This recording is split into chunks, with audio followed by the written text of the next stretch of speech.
2025 അതിന്റെ അവസാന ലാപ്പിലേക്ക് എത്തുകയാണ്. ഒരു പിടി സൂപ്പർ ഹിറ്റ് സിനിമകൾ ഈ വർഷം എത്തി. പല താരങ്ങളുടെയും ഗംഭീര തിരിച്ചുവരവിനും 2025 സാക്ഷിയായി. വലിയ ബജറ്റിലെത്തി തകർന്നുപോയ സിനിമകളും ഈ വർഷത്തിന്റെ ബാക്കി പത്രമാണ്. തിരശീല വീഴുന്നതിന് മുൻപ് ആഘോഷമാക്കാൻ ഇനി ഏതൊക്കെ സിനിമകൾ എത്തുന്നുവെന്ന് പരിശോധിക്കാം. മോളിവുഡിൽ നിന്ന് തന്നെ ആരംഭിക്കാം.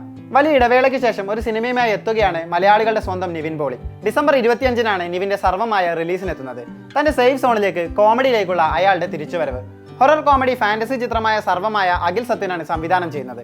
ഏറെ നാളുകൾക്ക് ശേഷം നിവിൻ അജു കോംബോയും സിനിമയിലൂടെ കാണാൻ സാധിക്കും. സിനിമയിലൂടെ ഒരു ഗ്രാൻഡ് കംബാക്ക് നിവിൻ നടത്തുമെന്ന് പ്രതീക്ഷിക്കാം. മലയാളക്കരെ ഒന്നാകെ ഏറെ കാലമായി കാത്തിരിക്കുന്നത് മൂപ്പരുടെ വരവിനായിരുന്നു. നവംബർ 27-ന് ആ കാത്തിരിപ്പ് അവസാനിക്കുമെന്ന് പ്രതീക്ഷിച്ചിരുന്നിടത്ത് നിന്നാണ് കളങ്കാവൽ റിലീസ് മാറ്റിവെക്കുന്നത്.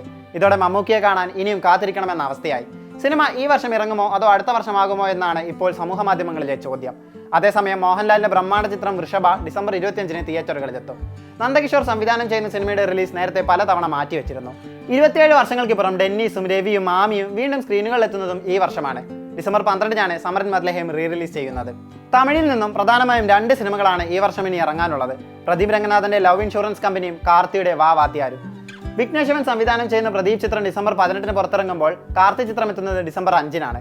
ധനുഷിന്റെ ഹിന്ദി ചിത്രം തേരെ ഇഷ്ക്-മേൻ നവംബർ 28-നാണ് പുറത്തിറങ്ങുന്നത്. ആനന്ദ് എൽ റായ് സംവിധാനം ചെയ്യുന്ന സിനിമയിൽ കൃതി സനോണാണ് നായിക. AR റഹ്മാനാണ് ചിത്രത്തിന് സംഗീതമൊരുക്കുന്നത്. രൺവീർ സിംഗ് നായകനാകുന്ന ബിഗ് ബജറ്റ് ബോളിവുഡ് ചിത്രം ദുരന്തർ ഡിസംബർ 5-നാണ് പുറത്തിറങ്ങുന്നത്. വർഷാവസാനം കളറാക്കാൻ ഹോളിവുഡിൽ നിന്ന് ഒരു ബ്രഹ്മാണ്ഡ ചിത്രം കൂടി എത്തുന്നുണ്ട്. ജെയിംസ് ക്യാമറോണിന്റെ Avatar fire and ash. December 19-നാണ് ചിത്രം പുറത്തിറങ്ങുന്നത്. ക്യാമറോണിന്റെ മായാലോകം സൃഷ്ടിക്കാൻ പോകുന്ന റെക്കോർഡുകൾ ഏതൊക്കെയെന്ന് കണ്ടറിയാം. ഡിസ്നിയുടെ അനിമേഷൻ ചിത്രം സൂട്ടോപ്പിയുടെ 2ാം ഭാഗവും ഈ വർഷം എത്തുന്നുണ്ട്. നവംബർ 28-നാണ് ചിത്രത്തിന്റെ റിലീസ്. തിയേറ്ററുകളിൽ ആഘോഷം തീർക്കാൻ ഇത്രയധികം സിനിമകളാണ് ഈ വർഷം ഇനിയും ബാക്കിയുള്ളത്. ഇവരിൽ ആരൊക്കെ വിജയം കൊയ്യുമെന്ന് കാത്തിരുന്ന് കാണാം.